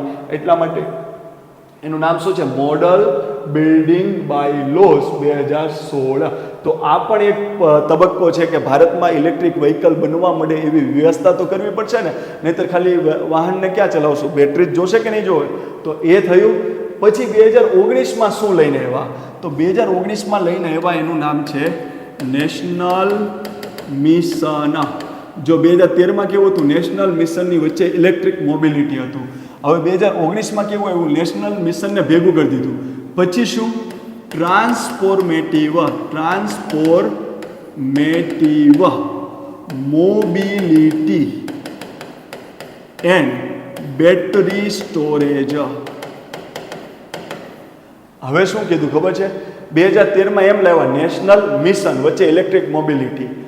2019માં શું આવ્યા? નેશનલ મિશન ઇલેક્ટ્રિક મોબિલિટીને બહાર કાઢી, પણ કેવું લખી નાખ્યું? ટ્રાન્સફોર્મેટિવ મોબિલિટી, એટલે પરિવર્તન લાવે એવી મોબિલિટી, અને પાછળ લખ્યું બેટરી સ્ટોરેજ. એટલે આ યોજનાનો હેતુ એ છે કે ગમે તે ભોગે ઇલેક્ટ્રિક વ્હીકલનું સેલિંગ વધારો, અને ભારતમાં બેટરીનો તકલીફ છે. તમે વાહન તો લઈ લો પણ બેટરી 1 વર્ષમાં ખતમ થઈ જાય, 2 વર્ષમાં ખતમ થઈ જાય, પછી ઓછી કંપનીઓ બેટરી બનાવે છે. એટલે સોના કરતાં ઘડામણ મોંઘી થાય, વાહન કરતાં બેટરીનો ખર્ચ એને બહુ હેવી પડવા મળે, સમય બગડતી જાય. તો જો એક સાથે ઘણા મેન્યુફેક્ચરિંગ યુનિટ બેટરી બનાવવા મળે તો તંદુરસ્ત સ્પર્ધા થાય, તો એનાથી જે પણ કસ્ટમર છે એને બેસ્ટ વસ્તુ મળે. કેમ?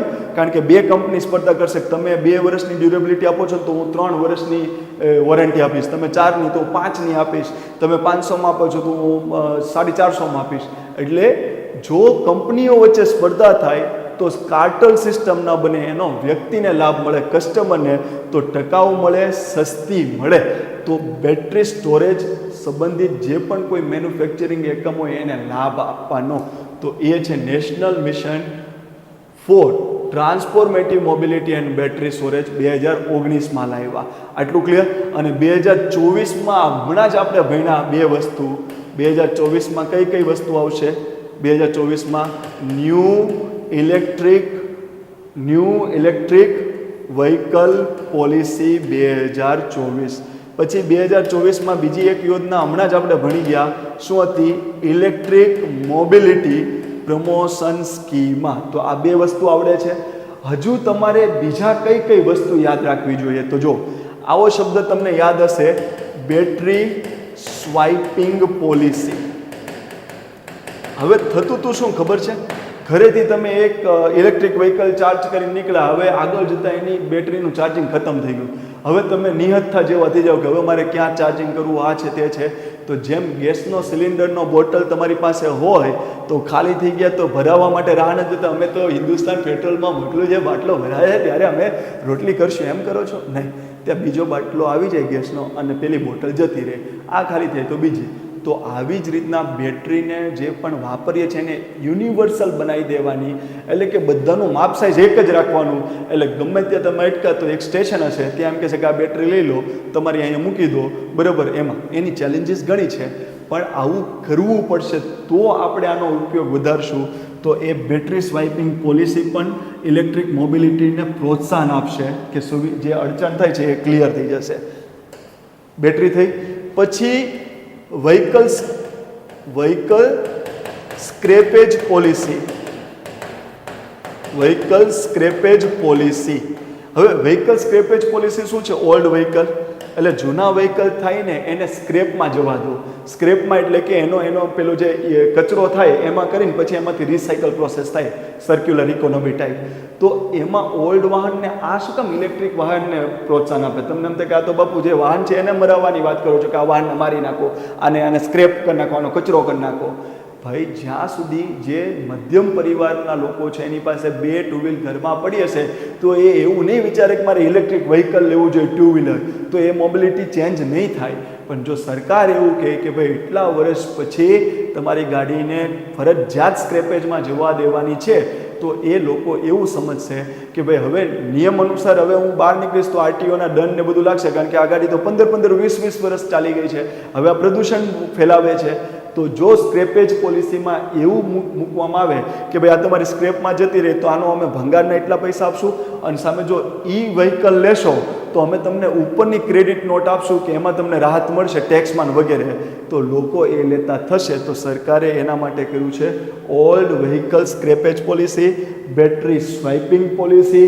આટલું ક્લિયર? અને એક હજુ છે ફેસ્ટ, ઓકે, જો ફેસ્ટ મેન્યુફેક્ચરિંગ પ્રોગ્રામ.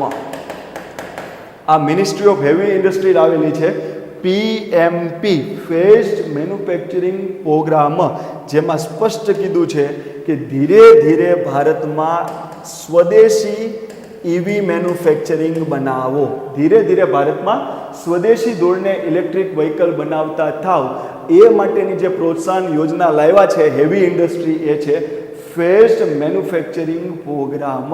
અને એક મોસ્ટ IMP છે જે તમને અવારનવાર યાદ રહેવી જોઈએ, PLI સ્કીમ, જેને કહેવાય પ્રોડક્શન. P એટલે પ્રોડક્શન એટલે કે ઉત્પાદન કરવું, L એટલે એની સાથે લિંક્ડ કરી દીધી, એટલે એની સાથે જોડી દીધી, અને I એટલે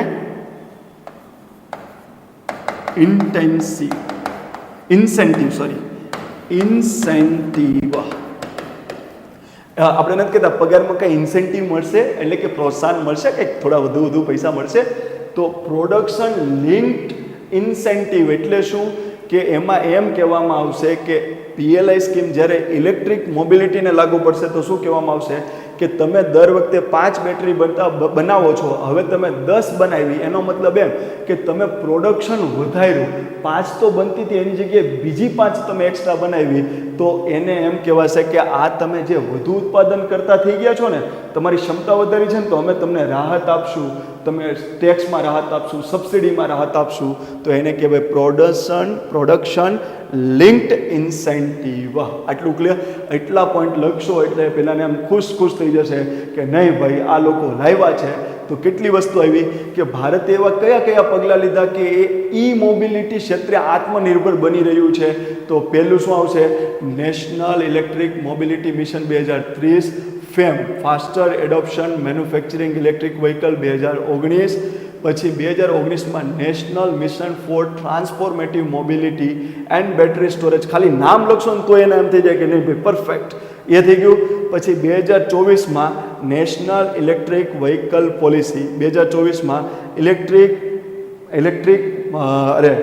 ઇલેક્ટ્રિક મોબિલિટી પ્રમોશન સ્કીમ, એ થઈ ગયું. પછી battery swiping policy, old vehicle scrappage policy, phase manufacturing programme અને પ્રોડક્શન લિંક્ડ ઇન્સેન્ટિવ્સ. આટલી વસ્તુ લખો. આ એટલા માટે તૈયાર કરવું જોઈએ કે આવનારા 5 વર્ષ માટે પણ એક્ઝામમાં ગમે ત્યારે, નિબંધમાં કે ચર્ચાપત્રમાં ગમે ત્યારે આના રિલેટેડ શબ્દ આવશે. કારણ કે ભવિષ્યમાં પેટ્રોલ ખતમ થવાનું જ, ડીઝલ ખતમ થવાનું જ, કોલસામાં ખતમ થવાના જ.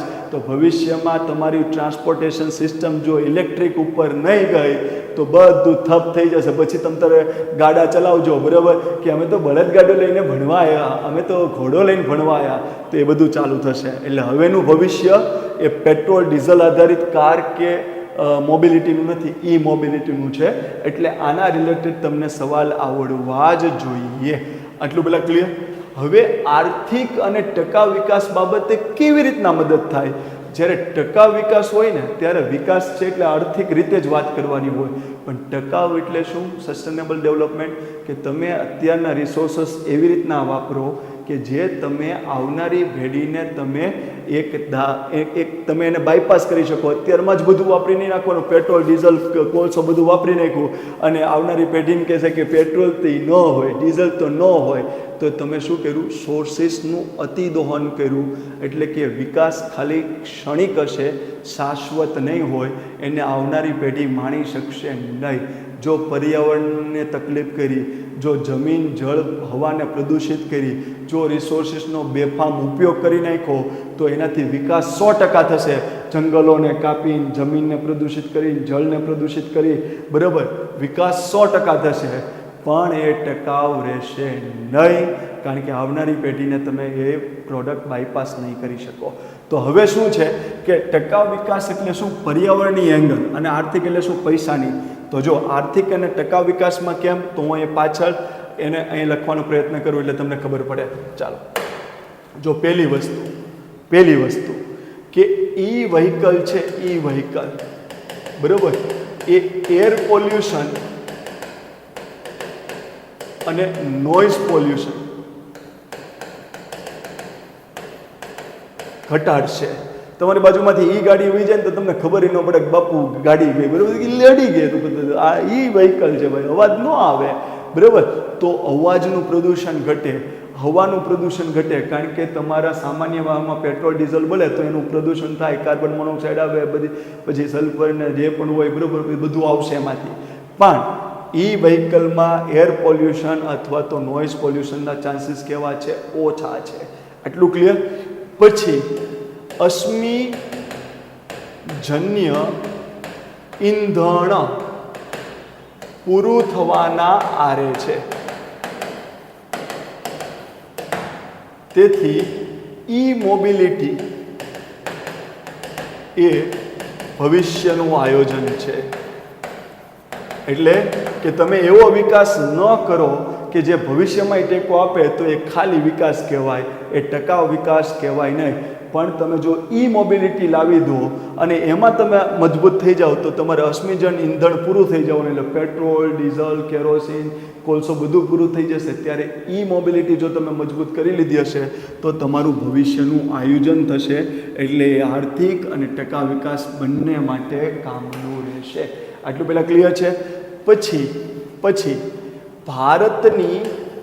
ભારતનો આયાત ખર્ચ ઘટશે, બરાબર. પછી ચોથો પોઈન્ટ, ભારતની ટ્રેડ ડેફિસિટ ઘટશે. એટલે શું? પેટ્રોલ, ડીઝલ, કેરોસીન ને કોલસો એ આપણે બહારના દેશોમાંથી આયાત કરીએ છીએ, અરેબિયન દેશોમાંથી, રશિયાથી, બધીથી આયાત કરીએ છીએ. તો આપણે વિદેશી ઊંડિયામણ બહાર આપવું પડે ત્યારે આપણે મળે છે. એટલે જે આપણી બેલેન્સ શીટ હશે, આપણું જે ટ્રેડમાં જે સરપ્લસ હશે એ બધું ડાઉન કરી નાખશું. કેમ? કારણ કે આ બધા દેશો અન્નનું ઉત્પાદન ન કરે તો આપણા ઘઉં ખરીદતા હોય, આપણું શુગર ખરીદશે, આપણા બાજરી ખરીદશે, આપણા ડાંગર ચોખા ખરીદશે, તો આપણે ત્યાંથી પૈસા કમાવીએ છીએ. પણ એનો જે આનંદ લેવાનો હોય ત્યાં પછી બિલ આવે કે ભાઈ તમે $500 મિલિયન પેટ્રોલ ખરીદ્યું છે. એટલે આપણું જે આનંદ આવે કે આપણે આટલા બધા પૈસા કમાઈએ છીએ એ બધું 0 કરી દે છે. એટલે જો આપણે ઈ મોબિલિટી સેક્ટર મજબૂત કરીએ તો ભારતમાં વિકાસ કેવી રીતના થશે? આપણો આયાત ખર્ચ કેવો થશે? ઘટશે. અને આપણી ટ્રેડ ડેફિસિટ એટલે કે ટ્રેડ, આપણે જે બહારના દેશોમાંથી પૈસા કમાવીએ તો સરપ્લસ છે, પણ એ બધો બેનિફિટને કાપી કોણ નાખે છે? તો આ જે પેટ્રોલ ડીઝલ આપણે મગાવીએ તો શું કહે? ટ્રેડ ડેફિસિટ ઘટશે, આયાત ખર્ચ ઘટશે, આ બધું પૂરું થઈ જશે તો પણ આપણું ભવિષ્યનું આયોજન હશે. એટલે ટકાઉ વિકાસ. પછી આ ઈ વ્હીકલ, ઈ પોલ્યુશન ને નોઇઝ પોલ્યુશન ઘટાડશે અને પ્રદૂષણ ઘટાડે, પર્યાવરણને બચાવે, તો પણ એ કોનો એંગલ થાય? ટકાઉ વિકાસનો. આટલું પહેલાં ક્લિયર છે? બધાને ક્લિયર છે? પછી પાંચમી શું? રોજગાર વધારશે. કેમ? તમે જ જીએસટી ડિપાર્ટમેન્ટ બન્યું ને એટલે તમે જ જોવો છો કે સતત જીપીએસસી ક્લાસ 1-2માં જીએસટી સંબંધિત પોસ્ટો આવે છે, બરાબર. સતત કોઈ પણ સેન્ટ્રલ ગવર્મેન્ટ હશે તો એની પણ કોઈક પોસ્ટો આવશે, કોઈ નવો ડિપાર્ટમેન્ટ ક્રિએટ કરે તો એમ ઈ વ્હીકલનું સેક્ટર ગ્રોવિંગ સેક્ટર છે. જો એ ડેવલપ થતું જશે તો લાખો બેરોજગાર યુવાનોને રોજગારી મળશે, કારણ કે આ નવું સેક્ટર ડેવલપ થઈ રહ્યું છે એટલે લાખો લોકોને શું મળશે? રોજગારી મળશે. તો એ પણ આર્થિક વિકાસ તરફ આપને દોરી જશે. આટલું બધાને ક્લિયર છે? પછી બીજી વસ્તુ, નિકાસમાં વધારો કરશે અને ઇન્વેસ્ટમેન્ટ વધશે. ઇન્વેસ્ટમેન્ટ વધશે. શું કામ ભાઈ ઇન્વેસ્ટમેન્ટ વધશે, નિકાસ વધશે? તો એટલું યાદ રાખજો, વિશ્વમાં મોબિલિટી અથવા તો ઓટોમોટિવ ક્ષેત્ર, આને શું કહેવાય? ઓટોમોટિવ સેક્ટર અથવા મોબિલિટી સેક્ટર. વિશ્વમાં મોબિલિટી સેક્ટરની જ્યારે તમે વાત કરો અથવા તો ઓટોમોટિવ સેક્ટરની જ્યારે વાત કરો ત્યારે વિશ્વમાં ભારતનું સ્થાન 3જા નંબરે છે. કેટલામાં નંબરે? આખા વિશ્વમાં મોબિલિટી સેક્ટર અથવા તો ઓટોમેટિવ એટલે કે ટ્રક ને 4 વ્હીલ ને 2 વ્હીલ ને 3 વ્હીલ ને બધી જ મોબિલિટીની વાત કરો તો એમાં ભારતનું કેટલામું નામ છે? વિશ્વમાં 3જું નામ છે. અને ભારતમાં આ સેક્ટરની વેલ્યુ કેટલી છે? ભારતમાં આ સેક્ટરની વેલ્યુ કેટલી છે? બહાર નીકળવા માટે બરાબર ગાડી જોઈએ, ગાડી બહાર નીકળવા માટે ગાડી જોઈએ. એમાં 12 તળપદા શબ્દમાં 12 જવું છે મારે, તો 12 જવા માટે 12 રૂપિયા લાગે, પણ 12 લાખ કરોડ રૂપિયાનું આ સેક્ટર છે. તો તમે વિચાર કરો, આપણું બજેટ તમે ગણો ને, બજેટ ધારો કે ભારતનું બજેટ 30 લાખ કરોડની તમે વાત કરતા હોય તો તમે વિચાર તો કરો, 12 લાખ કરોડ રૂપિયાનું આ સેક્ટર છે, મોબિલિટી સેક્ટર અથવા તો ઓટોમોટિવ સેક્ટર. અને એમ કહેવાય છે કે ભારતનું ઓટોમોટિવ સેક્ટર 2030માં બરાબર 2030માં 12 દુ ડબલ 24.9 લાખ કરોડનું બનવાનું છે.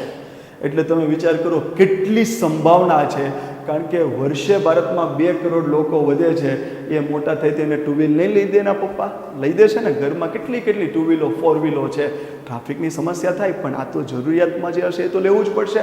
તો એટલું યાદ રાખો કે ભારત જો આ સેક્ટરમાં મજબૂત થઈ જાય તો પોતાની ડિમાન્ડ પૂરી કર્યા પછી પણ નિકાસ કરશે, આવક કરશે. આ સંબંધિત કંપનીઓ આવશે. કેમ? કારણ કે ભારત એ 3જું મોટું માર્કેટ છે. એટલે કેનેડામાં કદાચ ઇલેક્ટ્રિક વ્હીકલ બનાવે તો મુદ્દાના 3 કરોડની વસ્તી છે. બાપુ કેટલીક 4 વ્હીલ જોઈએ? અને આપણે અહીંયા 142 કરોડ જે આવતા રહ્યો, બાપુ તમારી 4 વ્હીલ તમ તારે આપો, અમે ખરીદી લેશું. તો આટલી વસ્તુઓ મેન છે કે નિકાસમાં વધારો થશે, ઇન્વેસ્ટમેન્ટ આપણે આવશે, રોજગાર આપણે આવશે, ભારતની ટ્રેડ ડેફિસિટ ઘટશે, ભારતનો આયાત ખર્ચ ઘટશે, અશ્મિજન્ય ઇંધણ એટલે કે પેટ્રોલ ડીઝલ જ્યારે નાશ થઈ જશે તો જો આપણે આ ક્ષેત્ર વિકાસ કરશું તો ટકાઉ, એટલે ભવિષ્યમાં બધા કે આપણે કહીશું કે બાપુ અમારી પાસે ભવિષ્યનું આયોજન હતું. પ્રદૂષણથી બચશે તો આ બધી જ વસ્તુઓ આપણે આવડવી જોઈએ. અને તમે આવા પોઈન્ટ પણ લખી શકો કે FDI લાવશે. ઉદાહરણ તરીકે ન્યૂ ઇલેક્ટ્રિક વ્હીકલ પોલિસી 2024 અંતર્ગત ગ્લોબલ માર્કેટ જે આપણે ત્યાં આવી રહ્યું છે એના ઉદાહરણ લખી નાખવાના. બરાબર. ગુજરાતમાં જ ઘણી બધી કંપનીઓ પોતાના એકમ સ્થાપી રહી છે તો એના ઉદાહરણ ત્યાં આગળ સેટ કરી દેવાના. આટલું ક્લિયર છે બધાને? ડન છે? ક્લિયર? Okay, done. ચાલો હવે શું છે આ સવાલ? ઓકે, આ સવાલ શું છે કે ભાઈ ન્યૂ ઇલેક્ટ્રિક વ્હીકલ પોલિસી 2024ની મહત્વની જોગવાઈઓ જણાવી. એટલે આપણા 2 પેજ છે, 10 માર્ક માટેના 2 પેજ. એમાં આપણે પહેલાં કીધું ઈ મોબિલિટી શું છે, બરાબર, એની 2 પોઈન્ટ લખી દેવાના. પછી બીજો પોઈન્ટ શું બન્યો? ન્યૂ ઇલેક્ટ્રિક પોલિસી 2024ની મહત્વની જોગવાઈઓ જણાવી. એટલે કે આટલી વાત તો એને પૂછી જ છે, એટલે એ એક મુદ્દો થઈ ગયો. એટલે અહીંયા લખવા માંડ્યા મહત્વની બાબતો. શું લખવાની? મહત્વની બાબતો. એટલે શું થયું? ઇલેક્ટ્રિક વ્હીકલ શું છે તો એ મોબિલિટીની પ્રસ્તાવના 2 વાક્યમાં લખી દીધી. પછી 2024ની મહત્વની જોગવાઈઓ જણાવવાની જ છે. એટલે મહત્વની જોગવાઈઓ 1, 2, 3, 4, 5, 6 એવી મહત્વની જોગવાઈ લખી. પછી શું છે? તે ભારતની EV ઇકોસિસ્ટમને મજબૂત બનાવી ઘણા રાષ્ટ્રીય અને આંતરરાષ્ટ્રીય લક્ષ્યાંકો પ્રાપ્ત કરવામાં મદદરૂપ બનશે. ઉપરોક્ત વિધાન સમજાવો. તો તમને જે મેં આગળ મેન્સમાં લખ્યું ને એવા જ પોઈન્ટ આમાં આવશે. ખાલી આંતરરાષ્ટ્રીય લક્ષ્યાંકો એટલે શું? તો સસ્ટેનેબલ ડેવલપમેન્ટ ગોલ છે, બરાબર. પછી પર્યાવરણનું પ્રદૂષણ ઘટાડવાનું છે, પર્યાવરણનું પ્રદૂષણ ઘટાડવાનું છે, બરાબર. પછી વૈશ્વિક તાપમાન જે વધી રહ્યું છે તે ઘટાડવાનું છે. તો આ તો બધા વૈશ્વિક ગોલ જ છે ને, કે ભારત એકલાથી થોડું થઈ જવાનું છે. વિશ્વનું જે ટેમ્પરેચર વધી રહ્યું છે અને એનાથી ગ્લોબલ વોર્મિંગ થવાની છે, ગ્લોબલ વોર્મિંગ, બરાબર. તો ગ્લોબલ વોર્મિંગ ખાલી ભારત એકલું થોડું રોકી શકશે. તે તો આંતરરાષ્ટ્રીય ગોલ છે કે ભાઈ ગમે તે રીતના પેટ્રોલ, ડીઝલ ને એ બધાનો વપરાશ ઘટાડો, કોલસાનો વપરાશ ઘટાડો. વૈશ્વિક તાપમાન જે વધી રહ્યું છે, વધી તો રહ્યું જ છે, તો એને બંધ નહીં કરો, પણ એ વધવાનો દર છે 2 ડિગ્રી વધે એની જગ્યાએ 0.1 ડિગ્રી વધો એટલું તો તમે કંટ્રોલ કરો.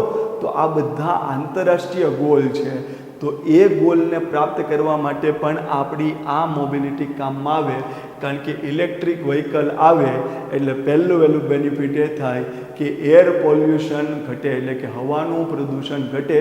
પછી નોઇઝ પોલ્યુશન ઘટે. તો આ વૈશ્વિક માપદંડો માટે પણ કામ કરશે. તો વિશ્વ સમર્થન આપે છે કે તમારે જળનું પ્રદૂષણ નથી કરવાનું, જમીનનું પ્રદૂષણ નથી કરવાનું, હવાનું પ્રદૂષણ નથી કરવાનું, જંગલોને નાશ નથી કરવાના. તો આ બધામાં વ્હીકલ પોલિસી ગમે ત્યાં રીતના તમને એટેચ કરીને કામ આવશે. આટલું પહેલાં ક્લિયર છે?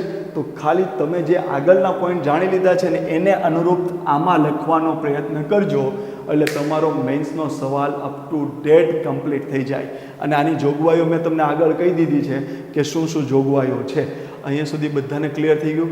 હવે ખાસ યાદ રાખજો કે મેં તમને એમ કીધું કે કોઈ પણ વસ્તુ જ્યારે મેન્સમાં લખવા જાઓ ને ત્યારે હંમેશા એની ચેલેન્જીસ આવડવી જોઈએ. કારણ કે તમારે એન્ડ એવો કરવાનો છે કે આ તો બધું બહુ સારું છે, પણ આ ચેલેન્જીસ છે એ આને અડચણરૂપ બનશે. તો જો આમાં આપણે કોઈ સચોટ નિર્ણય દ્વારા એને આપણે અંકુશમાં કરી શકીએ તો આ જબરદસ્ત ચાલશે, બરાબર. એવું બધું નહીં પછી તમારે અનુરૂપ વાક્ય લખવાના. ક્લિયર? તો ચેલેન્જીસ આપણે ખબર હોવી જોઈએ. ફાયદા મેં તમને હમણાં કહી દીધા, ફાયદા તો આપણે બધા જોઈ લીધા. ચેલેન્જીસ શું છે? તો કોઈ પણ ચેલેન્જીસ ત્યારે તમે નિબંધમાં લખવા જાઓ, ચર્ચાપત્રમાં ગુજરાતી ભાષામાં, અથવા તો તમારે મેન્સમાં લખવાનું હોય ત્યારે એ વસ્તુને ઇમેજ કરો. કે ધારો કે વ્હીકલ છે, હવે તમે આની ચેલેન્જીસ શું ગણો? તો તમે આને જ પૂછો ને, આને જ પૂછો તો તમને જવાબ આપશે કે એ વ્હીકલ તારી ચેલેન્જ શું છે? તો એ શું કહે છે? મારે બેટરી જોશે. હો ભાઈ, મારે બેટરી જોશે, બરાબર. પછી મારો દુશ્મન કોણ છે? તો મારો દુશ્મન એ છે કે પેટ્રોલ, ડીઝલ અને ગેસ આધારિત વાહનો. તો આ કંઈક ચેલેન્જીસ પેદા કરતા હશે, બરાબર. પછી ભાઈ તું આવીશ તો તારા માટે શું જોશે? તો ભાઈ આ જે વાહનો હતા એમાં ટેકનોલોજી જેવી તેવી હશે, આમાં ટેકનોલોજી જોશે સાહેબ, ટેકનોલોજી જોશે, બરાબર. પછી આના આ વ્હીકલ બનવા માટે કમ્પોનન્ટ્સ તો હશે કે નહીં હોય? કમ્પોનન્ટ્સ હશે કે નહીં હોય? તો આમાંથી જ ચેલેન્જીસ શોધી લો. એટલે શું? જો બેટરીમાં ચેલેન્જીસ શું છે? બેટરીનું મેન્યુફેક્ચરિંગ એકમ બહુ લિમિટેડ છે, માર્કેટમાં બહુ સ્પર્ધા નથી, એટલે બેટરી મોંઘી છે અને ડ્યુરેબિલિટી એની ઓછી છે. એટલે 2 વર્ષ ચાલે પછી પાછું એને બદલાવાની જરૂરિયાત ક્રિએટ થઈ જાય, 3 વર્ષ ચાલે પછી બદલાવાની જરૂરિયાત ક્રિએટ થઈ જાય. એટલે એક વખત ખર્ચો કર્યા પછી પણ સતત ખર્ચો ચાલુ રહે છે. એટલે આમાં આપણે ચેલેન્જીસ જોઈએ કે ભાઈ બેટરી ઇઝીલી નથી. પછી ટ્રેડિશનલ વાહનો જ અત્યારમાં એટલા બધા છે, પેટ્રોલ, ડીઝલ, કે એના લીધે જે મધ્યમ પરિવારવાળો વ્યક્તિ છે એ હજુ વ્હીકલ તરફ વળતો નથી. કારણ કે જરૂરિયાત પૂરતા વાહનો ટ્રેડિશનલ એમની પાસે પડ્યા છે, પેટ્રોલ, ડીઝલ. જેમાં જો ઓલ્ડ વ્હીકલ સ્ક્રેપેજ પોલિસી લાગુ પડે તો આ હટે તો વ્હીકલનો વ્યાપ વધે. આટલું પહેલાં ક્લિયર? તો આ ચેલેન્જીસ છે. હજુ આપણે ટેકનોલોજી રીતે ઉત્કૃષ્ટ થવાની જરૂરિયાત છે. ઘણી વખત તમે એવું જોયું હશે કે માર્કેટમાં ઉનાળામાં બેટરી સળગી ઉઠે છે, બરાબર, એના લીધે એવા વિડીયો વાયરલ થાય એટલે લોકો કહે કે આપણે આ વાહન ન લેવાય, આમાં તો દુર્ઘટના થાય છે. એટલે હજુ પણ આવી ટેકનોલોજીમાં કોઈક એરર રહેવાથી જે પણ તકલીફો પડે છે એને હજુ ઓવરકમ કરવાનું બાકી છે, કારણ કે ગ્રોવિંગ સેક્ટર છે. હજુ એમાં બધા પોતાના પગ નાખી રહ્યા છે કે અમે આમાં કોઈક સિદ્ધિ પ્રાપ્ત કરી લેશું. આટલું પહેલાં ક્લિયર. કમ્પોનન્ટ્સ બાબતે આત્મનિર્ભર બનવું પડશે. ધારો કે આપણે સેમિકન્ડક્ટર આપણી ધોલેરામાં બનવાની છે, તો કોઈ પણ ઇલેક્ટ્રોનિક્સ ઉપકરણ માટે સેમિકન્ડક્ટર અથવા તો ચિપ્સ જોશે, તો એના પર ગણ્યા ગાંઠિયા દેશોનો જ અધિકાર છે. તો ભારત હવે એ સેમિકન્ડક્ટર ક્ષેત્રે પણ આગળ વધવાનો પ્રયત્ન કરી રહ્યો છે. તો આ ચેલેન્જીસ છે કે કમ્પોનન્ટ્સ આપણે ઇઝીલી મળવા જોઈએ. પછી આની પ્રાઇસ, અત્યારમાં એની પ્રાઇસ એકદમ જબરદસ્ત મોંઘી છે. એ તો સરકાર સબસિડીનું આયોજન કરે છે એટલે એનો થોડો ઘણો ભાવ આપણે ડાઉન થાય છે. તો ક્યાં સુધી સબસિડી ચાલશે? તો એની જો સ્પર્ધા વધે માર્કેટમાં, ઘણી બધી કંપનીઓ આવે, ઘણું બધું પ્રોડક્શન વધે, તો કોઈ એકાધિકારનો ફાયદો ઉઠાવી ના શકે. તો એની પ્રાઇસ પણ હજુ આપણા માટે છે. પછી હજુ એના સર્વિસ સેન્ટર પ્રોપર નહીં હોય, કારણ કે અત્યારમાં પણ ભારતનું મોટા ભાગનું માર્કેટ શેનું છે? પેટ્રોલ, ડીઝલ, ગેસ આધારિત વાહનોના. તો સર્વિસ સ્ટેશન એના હશે, પણ આના સર્વિસ સ્ટેશન હજુ આપણે ડેવલપ કરવાનું છે. પછી ચાર્જિંગ ઇન્ફ્રાસ્ટ્રક્ચર, બરાબર. મિનિસ્ટ્રી ઓફ એનર્જી જે છે એ એમ કહે છે કે અમુક કિલોમીટરે ચાર્જિંગ સ્ટેશન્સ નાખવા, બરાબર. હવે એ હજુ એને વાર લાગશે. એટલે તમે ઘરથી ગાડી બહાર કાઢો તો તમે લોંગ ડિસ્ટન્સ પર જતા અચકાવ છો. કેમ? મોંઘી ગાડી હશે છતાં પણ જો એની બેટરી ખતમ થઈ 1 કિલોમીટર ચાલ્યા પછી, તો આજુબાજુમાં પેટ્રોલ ડીઝલની વ્યવસ્થા થઈ જશે, બોટલ લઈને જશો, પણ બેટરી તો નહીં. તો હજુ ચેલેન્જીસ શું છે? બેટરી મોંઘી પડે છે, પેટ્રોલ, ડીઝલ, ગેસ આધારિત વાહનો જેટલા છે કે હજુ ઈ વ્હીકલનો ઓપ્શન્સ નથી ક્રિએટ થયો. ટેકનોલોજી ક્ષેત્રે હજુ ઉત્કૃષ્ટ બનવાનું બાકી છે. હજુ એના સર્વિસ સેન્ટર એટલા બધા અવેલેબલ નથી. હજુ એની પ્રાઇસ એટલી મોંઘી છે કે લોકો એને લેતા ખચકાય છે. કમ્પોનન્ટ્સ ક્ષેત્રે હજુ આત્મનિર્ભર બનવાનું બાકી છે, બરાબર. ચાર્જિંગ ઇન્ફ્રાસ્ટ્રક્ચર હજુ જોઈએ એવું વિકસિત થયું નથી. આ બધી ચેલેન્જીસ આપને આવડવી જોઈએ, જેથી કરીને ફટાફટ ખાલી આમ છેલ્લે આવા અલ્પ વિરામ કરીને આવા મુદ્દા લખી નાખવાના એટલે જોરદાર માર્ક મળે. આટલું ક્લિયર? તો અહીંયા આપણે એન્ડ કરીએ છીએ ન્યૂ ઇલેક્ટ્રિક વ્હીકલ પોલિસી, એને સંબંધિત MCQ અને ડિસ્ક્રિપ્ટિવ. જય હિન્દ, જય ભારત.